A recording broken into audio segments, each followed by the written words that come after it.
Apontada como a grande culpada pelo encarecimento das atividades culturais, a meia entrada também pode possibilitar o acesso à cultura a uma grande parte da população. Mas como o acesso à cultura não é somente o acesso aos equipamentos culturais, essa discussão vem dividindo a classe artística. E para falar sobre o acesso à cultura, estão aqui no estúdio hoje o secretário municipal de Cultura, Sérgio Saleitão, e o cineasta e diretor teatral, Moacir Góes. Sejam bem-vindos. Secretário, a Secretaria Municipal de Cultura recentemente fez uma resolução dando aos moradores da cidade do Rio de Janeiro o direito à meia entrada nos estabelecimentos municipais. Por que foi feita essa resolução? Bom, essencialmente é uma medida que se inscreve dentro da nossa diretriz de democratizar o acesso à cultura no Rio de Janeiro. É uma forma de estimular que mais e mais cariocas possam frequentar ou se sintam interessados em frequentar os espaços culturais do município. Nós constatamos que nos últimos anos a frequência nesses espaços tem diminuído, o que é muito ruim, né? Então precisamos criar maneiras de estimular os cariocas a frequentarem os seus espaços, sobretudo os espaços públicos. Uma outra questão também é a seguinte, quer dizer, que com a grande incidência de meia entrada, a meia entrada chega a ser em torno de 80%, da bilheteria em média nos nossos espaços, os produtores começaram uma prática de, no final das contas, fazer com que a meia entrada seja o preço real, né? O que cria uma distorção incrível e, obviamente, prejudica esses 20% que, na verdade, ao pagarem a inteira, estão pagando o dobro do preço. Isso é muito ruim, é um desestímulo, né? Sem contar que é uma penalização, quer dizer, se você não é estudante e se você não frauda a carteira de estudante, você é penalizado pagando o dobro do preço que deveria pagar.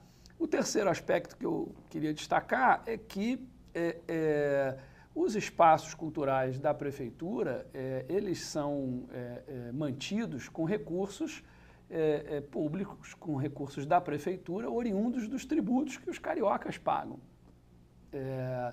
Então, nada mais justo do que oferecer a esses cariocas que pagam pelo custeio desses espaços algum benefício para que eles possam frequentar esses espaços. No fundo, não é nada diferente do que, por exemplo, a Oi faz com seus clientes no Teatro Oi Casagrande, ou a Vivo no Vivo Rio, ou a NET no Teatro NET, e por aí vai. Agora o Bradesco no Teatro Bradesco. Só que no nosso caso, quer dizer, é uma rede pública da prefeitura e os nossos mantenedores e clientes são os cidadãos cariocas. Então, por esse conjunto de razões é que nós tomamos essa medida, que é uma medida que beneficia diretamente muita gente, né? Moacir, você acredita que essa resolução pode afetar a produção carioca, que na prática já pratica essas falsas meia-entradas como convite amigo, por exemplo? Olha, eu sou de opinião de que pela primeira vez eu vi uma resolução que tem uma certa lógica em relação tanto à meia-entrada quanto à questão de leis de incentivo ou dinheiro público.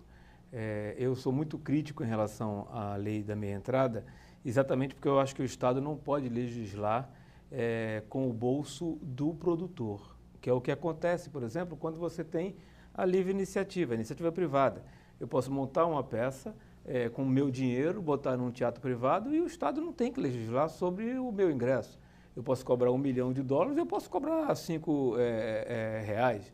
Isso não deveria ter a presença do Estado.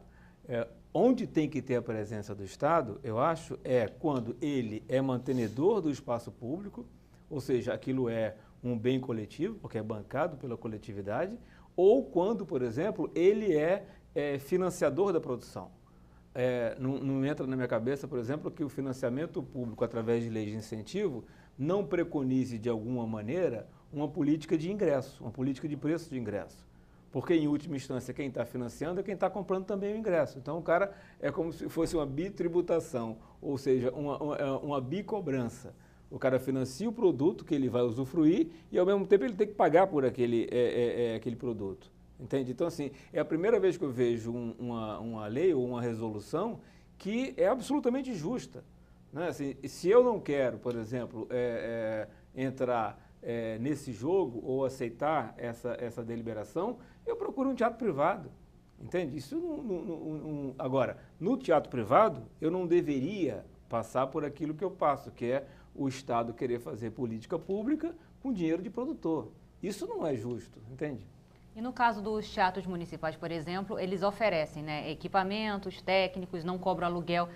Essas vantagens, na verdade, esses serviços que os teatros municipais oferecem, eles equivalem, de repente, à perda da bilheteria que o produtor possa ter com a meia entrada? Na prática, nós fizemos várias simulações e vimos que não haverá perda nenhuma, porque o pouco de perda que haverá, ou seja, desses 20% que hoje pagam inteira, provavelmente passarem a pagar metade do preço, isso vai ser compensado com o fato de termos mais pessoas frequentando os espaços, quer dizer, porque essa é uma medida que gera interesse, que desperta o interesse do público por ir aos espaços. Então, quer dizer, no mínimo, na pior das hipóteses, a perda de receita, que é muito pequena, vai ser compensada pelo fato de mais pessoas frequentarem os espaços. Agora, eu queria dizer que nós ainda temos todos esses serviços que você mencionou, que normalmente nos teatros privados são custos para o produtor e que no caso dos teatros da rede municipal são custos da prefeitura, né? Então, isso também é uma coisa que, digamos, favorece o produtor e inclusive induz os produtores a quererem realizar seus espetáculos nos espaços municipais, o que é muito positivo. Agora, eu queria dizer que assim, eu estou totalmente de acordo com o que o Moacir disse. Pessoalmente, minha posição é uma posição contrária à chamada lei da meia entrada. Acho que é uma lei que prejudica não só a atividade, não só os produtores, mas também prejudica o público na medida em que impede que os produtores e os donos de casas de espetáculo, teatros, cinemas, etc., possam fazer políticas de preço, tenham um controle mais eficaz sobre o preço. É óbvio que a todo mundo interessa que as casas estejam cheias, certo?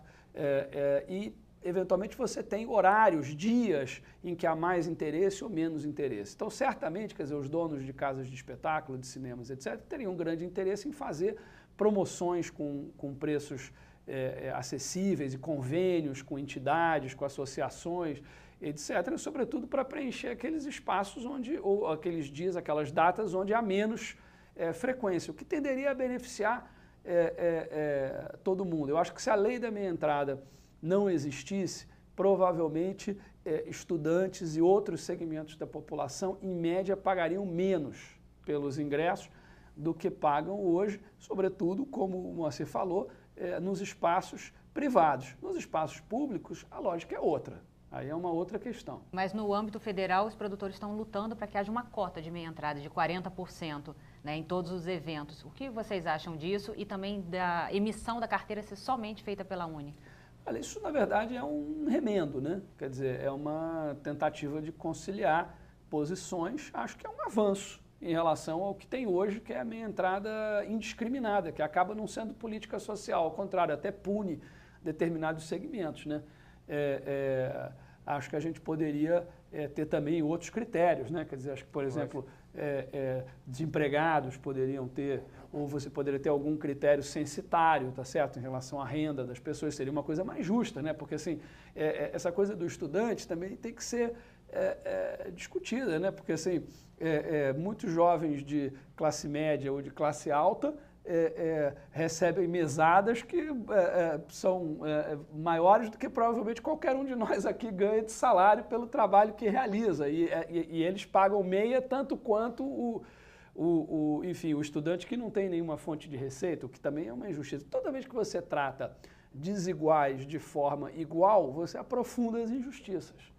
Eu acho que tem uma questão assim, todas as vezes que o Estado tenta regular a vida, dar um contorno com uma mão pesada, ele vai acabar criando distorções que cairão no bolso ou na cabeça do contribuinte ou da população. O que aconteceu com a imposição da meia entrada? Elevou o preço dos ingressos, potencialmente criou a possibilidade dos honestos virarem desonestos, porque você é levado, porque o ingresso subiu demais. Você vai ao cinema, leva um filho, uma mulher, ou tal, não sei o quê, não tem como comprar. Então você é levado a ser um sujeito desonesto que produz uma carteirinha, né? E você faz com que acabe inexistindo, em última instância, a ideia de você ter ingressos mais acessíveis.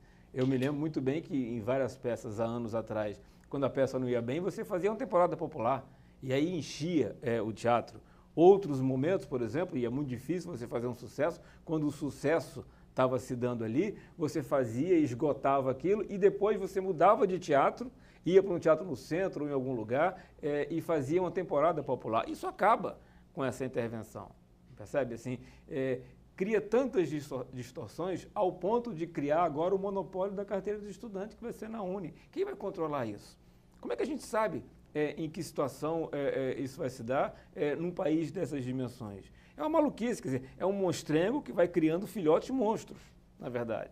Não tem como parar. Agora, e a distorção em cima de distorção. Não, é exatamente isso. Agora, é menos pior que você tenha 40% de meia do que 80% ou 90%. É evidente. É menos pior que você tenha uma entidade emitindo carteiras do que centenas emitindo carteiras. Quer dizer, em tese é mais fácil a fiscalização, embora, quer dizer, terá que haver vontade política, né, de se fazer isso. Então, quer dizer, é um paliativo, né? Melhor essa nova lei do que a situação que a gente tem hoje, certamente. Mas o ideal seria que o Estado não legislasse sobre isso, que obviamente é uma questão de âmbito essencialmente privado. Né? É importante assim, salientar que, assim, pelo menos aquilo que eu penso, não é, e acho que o secretário também, não é em favor dos ingressos mais caros ou discriminando quem tem pouco ou quem é a estudantada que não tem grana e tal. Pelo contrário, o que eu acredito é que esta normatização é contrária aos interesses de quem tem menos.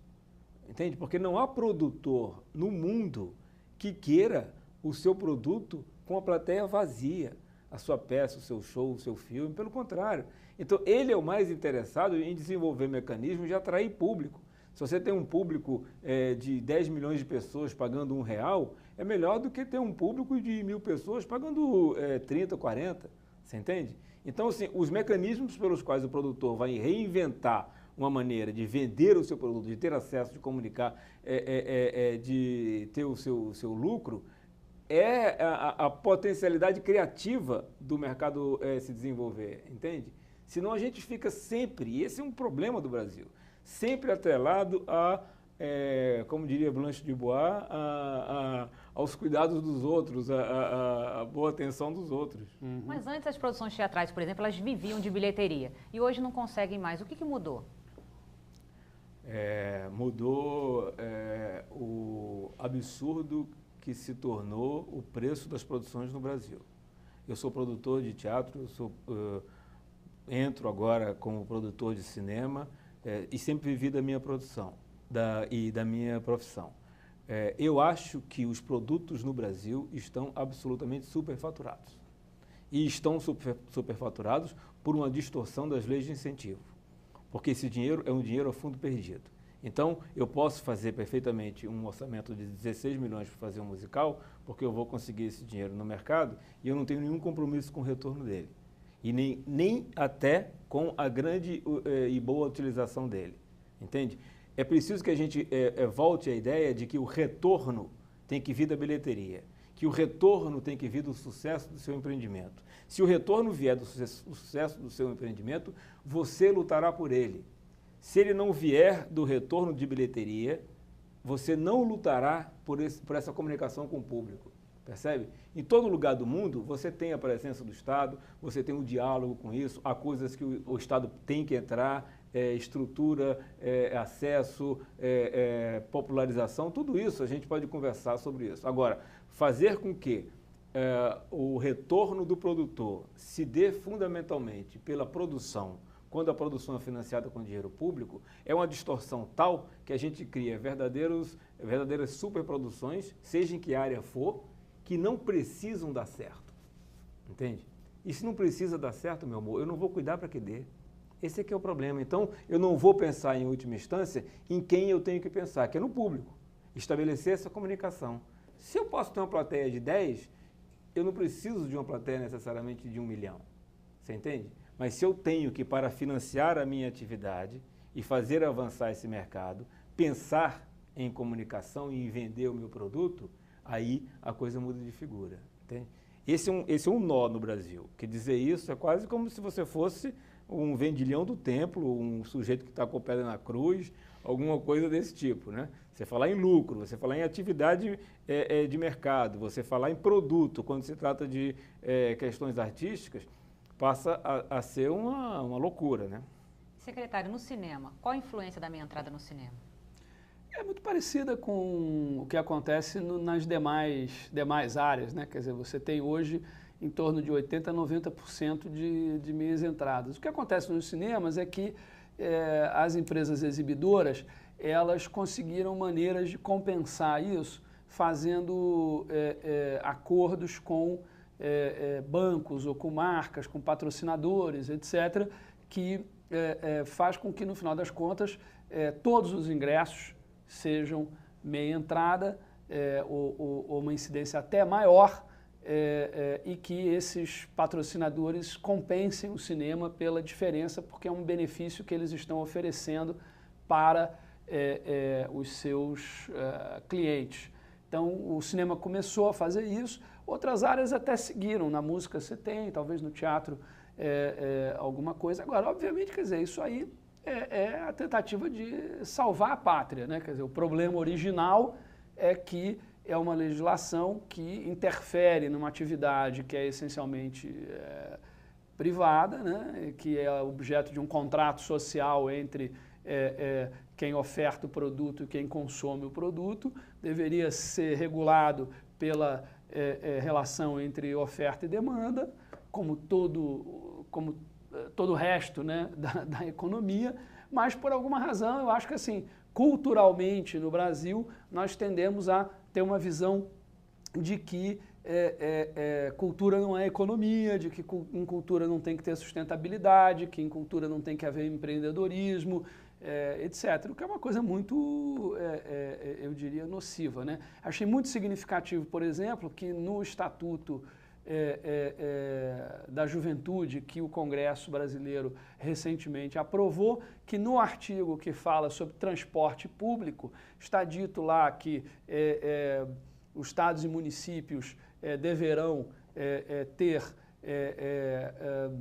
passagens mais baratas para jovens, enfim, até X anos, né, e deverão ver maneiras de compensar as empresas fornecedoras de transporte pela concessão desse benefício. E no que diz respeito também à cultura, esporte, espetáculos públicos, se fala a mesma coisa, porém não há o artigo que fala da compensação. Eu me pergunto por que se acha que no transporte tem que haver compensação, mas na cultura não. Por trás disso está uma visão, eu diria que diminui a importância, que reduz a importância econômica e social da cultura, quer dizer, como se cultura fosse uma coisa inteiramente secundária, em que as pessoas não vivem disso, não trabalham com isso, não é uma profissão, não é uma economia, não é uma atividade como as demais atividades econômicas, o que é uma pena. Bom, faremos um breve intervalo e voltamos já já.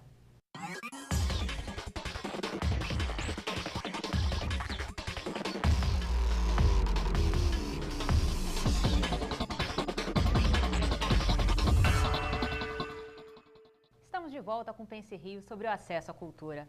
Por que as produções culturais são cada vez mais dependentes, tanto dos patrocínios privados, quanto também dos editais públicos? Acho que é sobretudo uma questão de mentalidade, né? Na hora em que você tem casa, comida e roupa lavada garantidas, ou garantidos, eu acho que as pessoas se perguntam, ok, então por que eu vou ter que me virar? Por que eu vou ter que correr atrás? Por que eu vou ter que enfim, eventualmente até me submeter a determinadas vontades que não são a minha, etc. Então, enfim, eu acho que as chamadas leis de incentivo e a forma também pelo qual o Estado faz fomento direto no Brasil, sobretudo a partir ali do final dos anos 80, a partir da chamada Lei Sarney. Quer dizer, se de um lado nós tivemos algum impacto positivo no sentido de trazer recursos para essa atividade e garantir uma oferta cultural muito grande, acho que nós tivemos esse impacto, esse efeito colateral negativo, que foi diminuir o grau de empreendedorismo, digamos, de vontade própria, né? Isso porque esses mecanismos e o fomento do Estado trata todas as produções, não importa o tipo, o gênero, o público, se tem receita, se não tem receita, se tem dimensão social, se não tem, enfim, não importa. Trata todos da mesma forma, da mesma maneira. Quer dizer, o Teatro da Laje e o Cirque du Soleil vão os dois no mesmo mecanismo buscar recursos, né? Obviamente está errado, quer dizer, são coisas que precisam ser tratadas de forma distinta. Acho as duas importantes, não é aquele papo, se é dinheiro público não pode fazer... Não, o dinheiro público tem que ser utilizado para dinamizar economicamente uma atividade também. É um papel, quer dizer, o Brasil é um país emergente, né? Quer dizer, o Estado aqui tem esse papel de dinamizador da economia, senão a gente não teria indústria metalúrgica no Brasil, a gente não teria indústria automobilística, uma série de atividades econômicas que foram deliberadamente induzidas pelo Estado, né?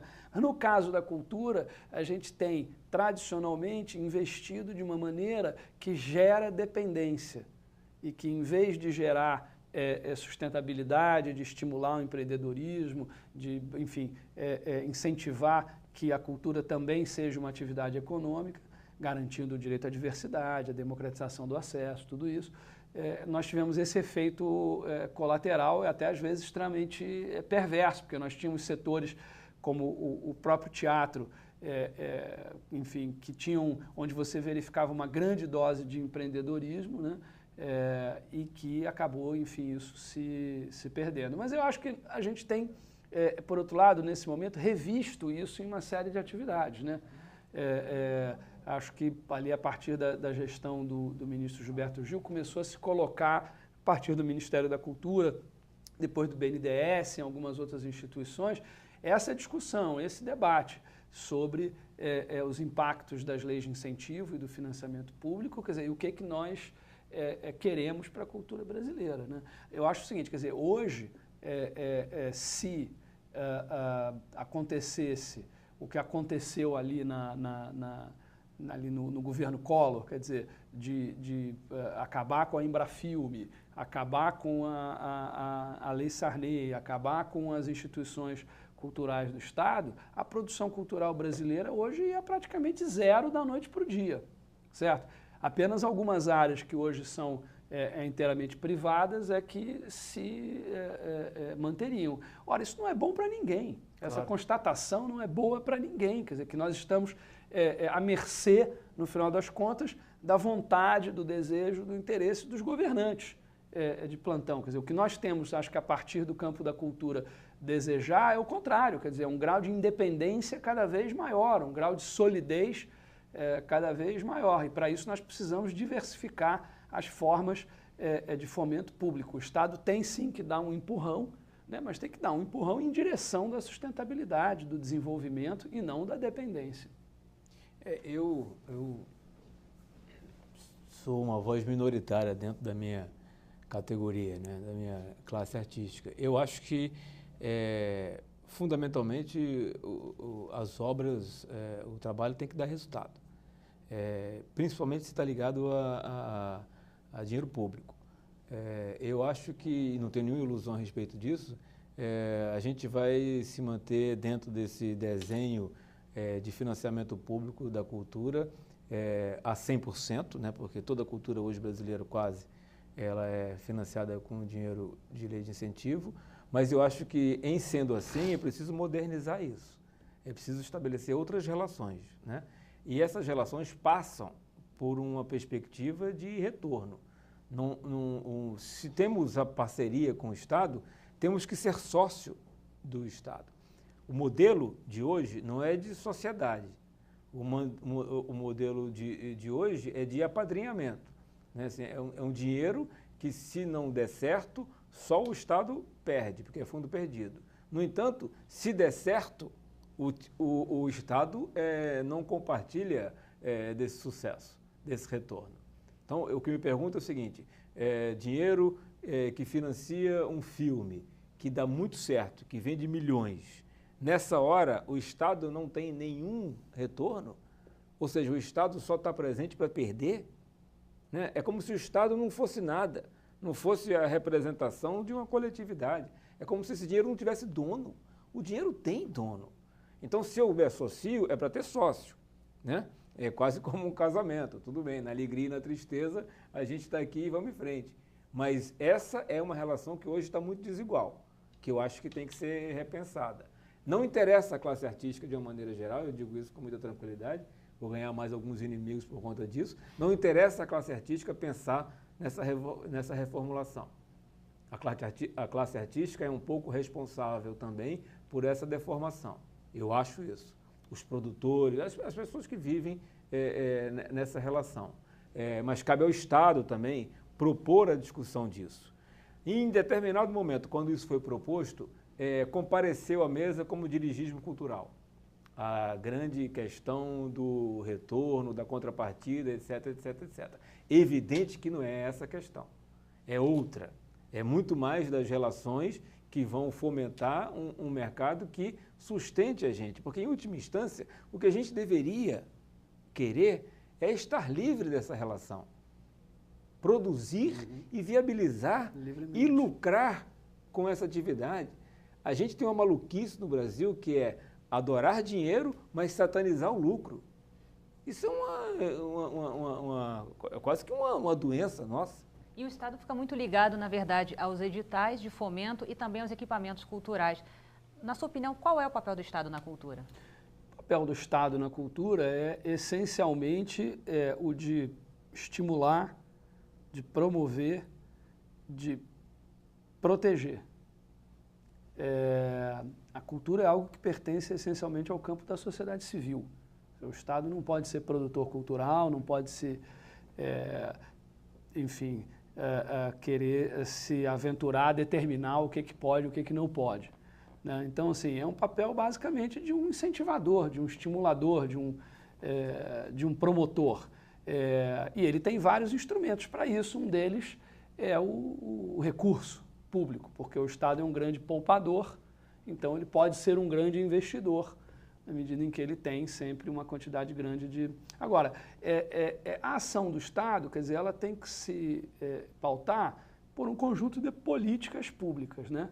Quer dizer, e não simplesmente de ações pontuais, descoordenadas, desorganizadas. Então, assim, nós precisamos ter, por parte do Estado, no que diz respeito à cultura, a definição clara, em primeiro lugar, de políticas públicas, que pressupõe você definir diretrizes, metas, indicadores de avaliação, quer dizer, como é que eu sei se o que eu estou fazendo está produzindo resultado ou não, está dando certo ou não. Aí sim, programas e, finalmente, ações. O que acontece em geral é que, como nós temos uma acumulação muito pequena nessa área, e, enfim, as ações se pautam mais pelo voluntarismo do que propriamente pela capacidade de formulação e de busca de resultados, a gente, em geral, tem ali ações, né, pontuais e tal, etc. A gente vai da ação para a política e não da política para a ação, que é como deveria ser feito. Agora, eu sou otimista, eu acho que a gente tem evoluído muito no campo, digamos, da presença cultural do Estado nos últimos anos. Nós temos experiências muito bem sucedidas, acho que falta avaliação e reflexão, né? Quer dizer, mesmo programas que aparentemente são bem-sucedidos, você só sabe se eles são bem-sucedidos ou não quando você vai ver lá os indicadores e vai fazer uma reflexão sobre isso. Agora, também preciso ter muito cuidado, porque o Estado ele tem essa capacidade de fazer a história avançar, mas ele também tem uma capacidade destruidora gigantesca, né? Porque ele tem uma certa mão pesada em tudo que ele faz. Então, a gente tem que tomar muito cuidado o tempo todo Tá aí essa história que nós estamos comentando aí das leis de incentivo, que se por um lado produziram alguns benefícios evidentes, sobretudo no que diz respeito ao volume da oferta cultural, causaram uma série de distorções que são, no final das contas, deletérias, né? Então, assim, a gente tem que tomar sempre muito cuidado quando está falando de presença do Estado numa atividade que é essencialmente do campo privado, do campo da sociedade civil. Há um exemplo que pode ser dado, que parece até jocoso, que parece até uma brincadeira, mas que aconteceu no Rio de Janeiro. Em determinado momento, a Secretaria de Cultura determinou que todos os projetos de ISS fossem sobre a presença da família real no Brasil. Então, quem não tinha nenhuma intenção, nenhuma proximidade, nenhum interesse artístico sobre o episódio da família no Brasil, passou a fazer projeto para isso. Filme, peça, exposição, tudo. Todo mundo virou especialista na presença da corte portuguesa no Brasil. Isso daí é um exemplo cabal, assim, evidente de como é pernicioso ou pode ser perniciosa a ação do Estado na criação. Ela acaba, e a gente não se dá conta disso, esse aqui é o problema, moldando a nossa produção. Então passará a não ser mais um impulso artístico, criativo ou mesmo comercial, né? E passará a ser um prestador de serviço de uma demanda imaginária. Porque quem faz um projeto hoje no Brasil diz assim, o que interessa a Petrobras? Então vamos fazer um projeto que interessa a Petrobras, vamos fazer um projeto que interessa a Prefeitura, vamos fazer um projeto que interessa a Oi, vamos fazer um projeto... Ou seja, você não faz mais o seu projeto, você faz um projeto que interessa a outros, percebe? E a gente não se dá conta de que a gente está matando aquilo que nos define, que é a originalidade, aquilo que nos define, que é uma visão particular do mundo, percebe? Que pode ser compartilhada. Essa que é a maior tragédia que a gente vive e não se dá conta. E não se dá conta por quê? Porque muitas vezes a gente ganha o nosso sustento, não se dando conta disso, fazendo os projetos para fora, entende? Para o ponto de vista alheio. Isso, artisticamente, é a nossa morte. Um outro aspecto também perverso, né, das leis de incentivo é que elas reduziram todo o fazer cultural, que é extremamente complexo, a uma unidade que é o projeto cultural, né? Então, por exemplo, quer dizer, e as instituições de caráter permanente, de caráter contínuo, por exemplo, os museus, os centros culturais, ou as companhias de teatro, de dança, os grupos que têm atividades regulares e permanentes. Não, as leis de incentivo e, muitas vezes, o próprio fomento direto do Estado desconsideram essa natureza das atividades culturais. O que é uma coisa perversa, porque, no fundo, quer dizer, são justamente as instituições de caráter permanente que são a base da estrutura cultural de uma sociedade. Quer dizer, chova ou faça sol, o Museu de Arte Moderna do Rio estará lá. E estará aberto para fazer exposições, e terá o seu acervo, e terá ateliês, etc. e tal, etc. Agora, o projeto cultural pode existir ou pode não existir. Eu não sei por que razão exatamente, mas se entendeu que a unidade básica da cultura era o projeto cultural, né? Isso gerou uma série de distorções. Essa que eu mencionei é uma delas. Quer dizer, então, assim, as instituições permanentes, elas são obrigadas a ficar apresentando projetos e a viver de projetos e não das suas atividades. Eu acho que isso ocorre por uma demanda de projeto político, ou seja, para a política é muito mais sedutor que faça-se a ligação direta com os produtores, os artistas, com a população, etc., né? Na medida que a instituição é mais a longo prazo, é mais, entre aspas, invisível a ação de manutenção dela. Então, assim, digamos que haja um acordo tácito entre quem produz e quem, no Brasil, viabiliza a produção, que é a política, ou são os políticos, né?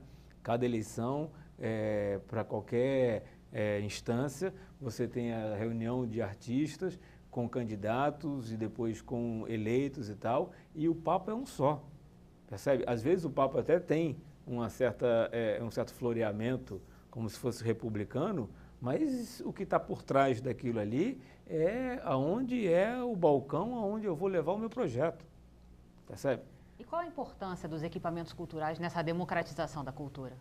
Olha, os equipamentos públicos, eles têm essencialmente, quer dizer, a função de compensar as falhas ou desequilíbrios do mercado, né? Quer dizer, um pouco o papel do poder público em geral quando ele está fazendo política compensatória.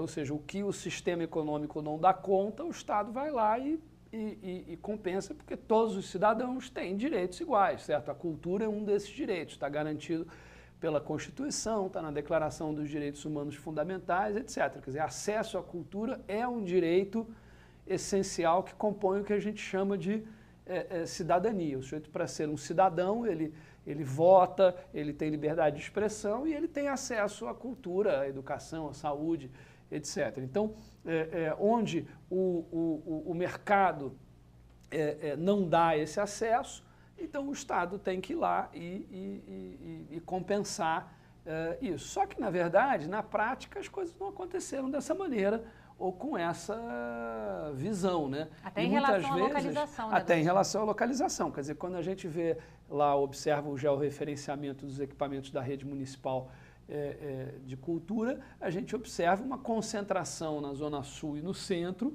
onde há também uma grande oferta de equipamentos culturais privados.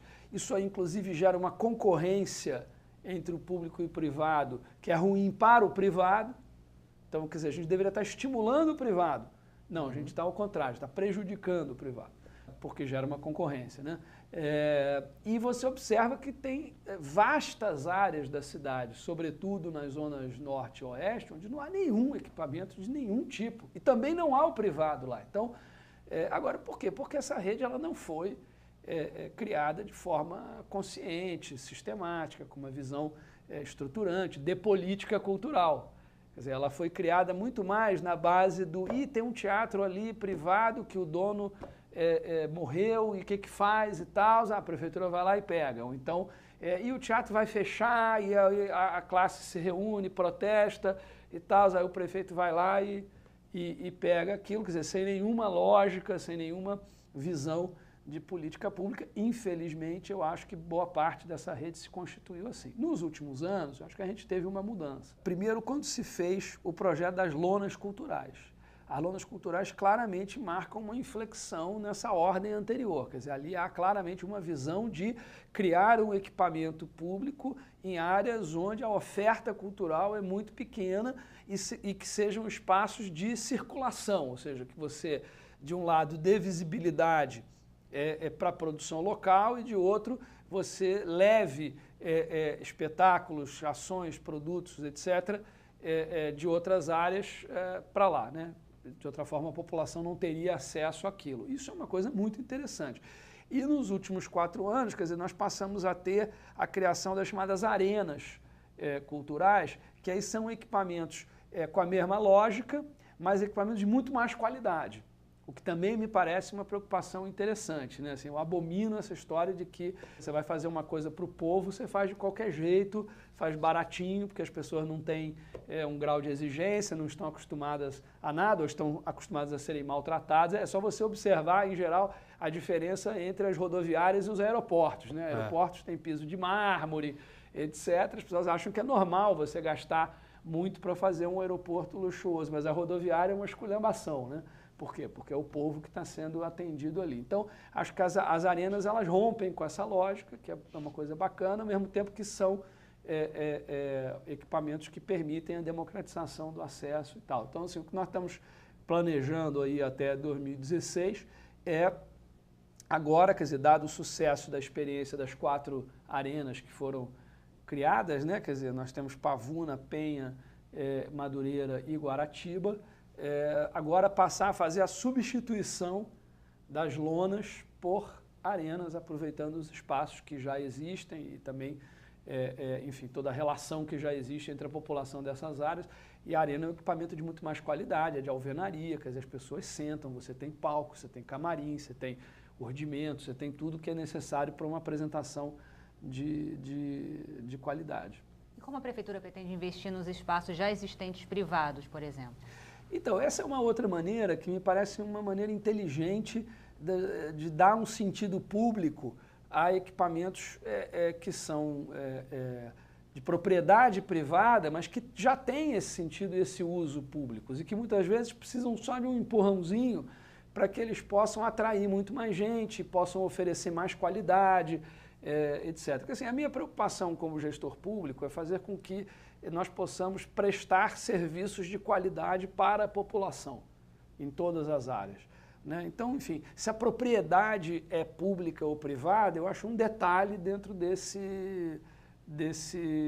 visão, né? Então, assim, você tem, para de novo citar o exemplo lá do Teatro da Laje, quer dizer, eles conseguiram lá, graças ao esforço próprio, parcerias com ONGs, etc., conseguiram criar um teatro lá na Vila Cruzeiro, que é enfim, uma área, uma região grande, onde você tem muita gente e não havia um teatro.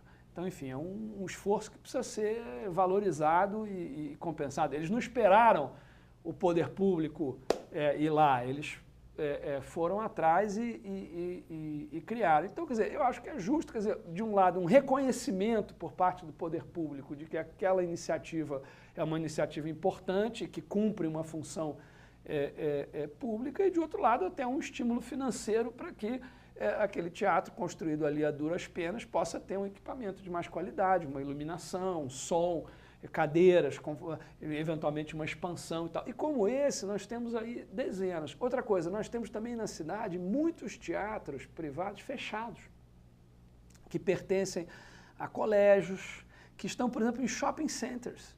Nós temos 5 ou 6 shoppings da cidade que têm teatros que estão lá fechados, estão na casca, porque há uma lei que obriga eles. Quer dizer, todo shopping que tem área construída, se eu não me engano, superior a 30 mil metros quadrados, é obrigado a construir um teatro, mas não é obrigado a botar o teatro em funcionamento. Então, os empreendedores dos shoppings, eles criam lá o espaço do teatro, com isso eles atendem a legislação, mas aquilo fica fechado, né? Ou então você tem também aquelas distorções. Outro dia um dono de shopping me falou, não, eu ia fazer o meu shopping com, sei lá, 35 mil metros quadrados. Aí eu decidi fazer com 29.999 para não ter que fazer um teatro. Aí depois faz um puxadinho. O teatro, enfim. Mas ok, então, quer dizer, nós já temos vários. Então, o que eu estou buscando? Estou buscando uma interlocução com os donos desses shoppings para ver o seguinte, ok, o que falta para a gente botar esses teatros para funcionar? Às vezes um pequeno investimento nosso é o suficiente para ele. Existe uma perspectiva de contrapartida disso? Sem dúvida. Quer dizer, aí o que você faz, na verdade, eu acho que assim, é uma relação que é a mais transparente possível, que é uma relação contratual e que você estabelece lá as obrigações das partes. E entre as obrigações é que o teatro tenha um sentido público, né? Então, isso pode se dar de várias maneiras, né? Eventualmente, quer dizer, essa política do desconto de 50% para o cidadão carioca pode ser uma das contrapartidas, né? Para o uso ali do recurso público, né? Mas, enfim, eu acho que a gente tem que ser também menos dogmático, mais pragmático nessa visão de como é que nós contribuímos para a democratização da cultura, né? Quer dizer, um pouco o que aconteceu no campo da educação no Brasil nos últimos anos, quando o Ministério da Educação deixou de tratar escola como sendo um prédio, né? Quer dizer, escola é qualquer lugar onde um professor possa ensinar alguma coisa para os alunos. E aí as escolas passaram a ser em galpões, onde desce para ter uma escola, passou a haver uma escola. E com isso a gente atingiu a universalização, né? A escola é a relação de ensino, não prédio, né? Exatamente. Então, assim, com isso a gente atingiu esse grau de universalização do acesso à educação, que era talvez um objetivo, né? Quer dizer, qual é o objetivo da política cultural no Brasil central? É buscar universalizar o acesso à cultura, como a gente já fez no Brasil, no campo da educação. Agora o desafio da educação é o desafio da qualidade. É um outro desafio, certo? Porque o da universalização mais já profundo. Foi cumprido, mais profundo. O da saúde é a mesma coisa. Quer dizer, nós já chegamos a um grau de acesso praticamente universal à saúde. Agora a gente tem que buscar a qualidade do serviço. No caso da cultura, a gente teria que ter como meta esse da universalização do acesso, né? Bom, chegamos no final do programa. Gostaria que cada convidado fizesse sua consideração final. Moacir. Eu queria deixar claro uma coisa, assim, toda essa minha fala, o pensamento a respeito do que eu acho que são as distorções desse mercado na relação com o Estado e tal, não é no sentido de penalizar nem a produção, nem os produtores, muitíssimo pelo contrário. Do meu ponto de vista, uma clareza muito grande de que eu vivo vendendo bilhete. Eu preciso ter clareza disso e eu quero vender bilhete onde tenha gente para comprar. E isso estabelece toda a relação a partir disso, né? É óbvio que todos os artistas têm uma motivação pessoal, artística, a sua visão, as suas inquietações, os seus demônios e tal. Agora, não existe na história da produção artística, desde que se constituiu a profissionalização do artista, que não era só uma questão religiosa, que não era só uma questão de comunicação, você desenhando nas paredes da caverna, existe esta tentativa de se comunicar e ser remunerado pela sua produção. Então, isso é a essência da nossa atividade, que não desmerece em hipótese nenhuma a qualidade, nem a profundidade, nem a dimensão, talvez até metafísica para alguns, da sua criação, percebe? No entanto, é preciso compreender que a atividade, ela gera e deve gerar lucro e sustentação e autossustentação. Livrar até o Estado, por exemplo, de ter que investir ou poder investir mais em lugares, em situações, em áreas em que a presença dele é absolutamente fundamental e deve ser mais profícua. Eu não advogo a ideia do Estado absolutamente ausente do mercado artístico. No entanto, eu acho que é preciso repensar essa lógica, trazendo para nós, produtores, a responsabilidade de criarmos um mercado que nos liberte de outra coisa a não ser a nossa competência e o nosso querer. Mais ou menos Secretário. isso. Eu acho que isso que o Moacir falou é perfeito. Quer dizer, nós precisamos ter também o império da meritocracia no âmbito da cultura. É algo que ficou, talvez, de fora, né? E mérito no âmbito cultural, eu acho que é algo que pode ser mensurado, não apenas por sucesso comercial, mas por vários outros critérios. O fundamental é que você tenha critérios, né? Que esses critérios sejam públicos e que eles valham para todos, né?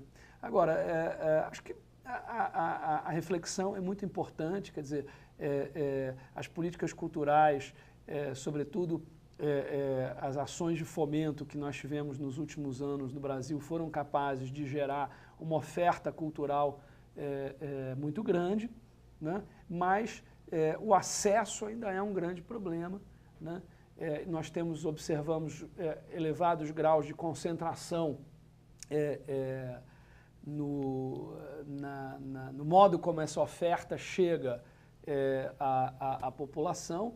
Enfim, está na hora, eu acho, da gente dar um salto de qualidade na política cultural brasileira, sofisticando o modo como o Estado se relaciona com o setor, de maneira que nós tenhamos um real desenvolvimento cultural do país como um todo, seja do ponto de vista da oferta, seja do ponto de vista da demanda, né? Seja do ponto de vista de quem faz, seja do ponto de vista de quem frui a cultura. Com esse norte, com essa diretriz, que é o da ampliação do grau de acesso da população. Aliás, acesso não só à fruição, mas também aos meios de produção. Quer dizer, eu acho que uma das coisas que mais me incomodam é que eu observo claramente nós temos um desperdício, um grau de desperdício gigantesco nesse campo da cultura no Brasil. Quer dizer, nós temos milhões de potenciais criadores, de potenciais artistas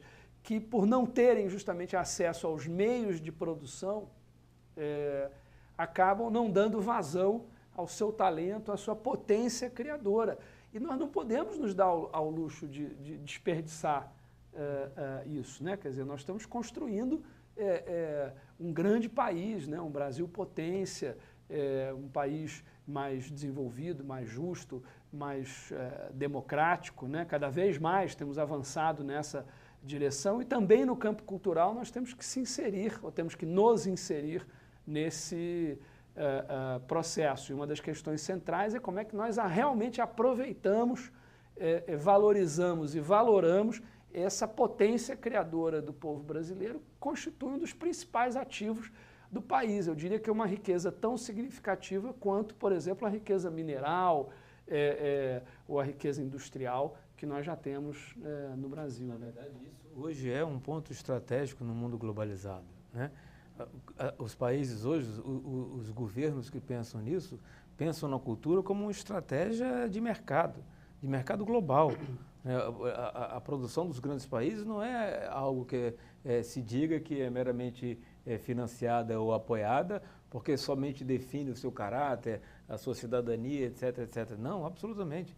Isso é uma questão de afirmação dentro de um mercado que cada vez mais pede originalidade, cada vez mais está globalizado, cada vez mais está disputado, e é preciso entrar nesse mercado firmemente. É uma questão de Estado. Bom, quero agradecer a presença de cada convidado aqui, o secretário municipal de Cultura, Sérgio Sá Leitão, e o cineasta e diretor teatral, Moacir Góes. E se você quiser rever esse programa, acesse a nossa página na internet. O endereço é câmara.rj.gov.br. Até a próxima!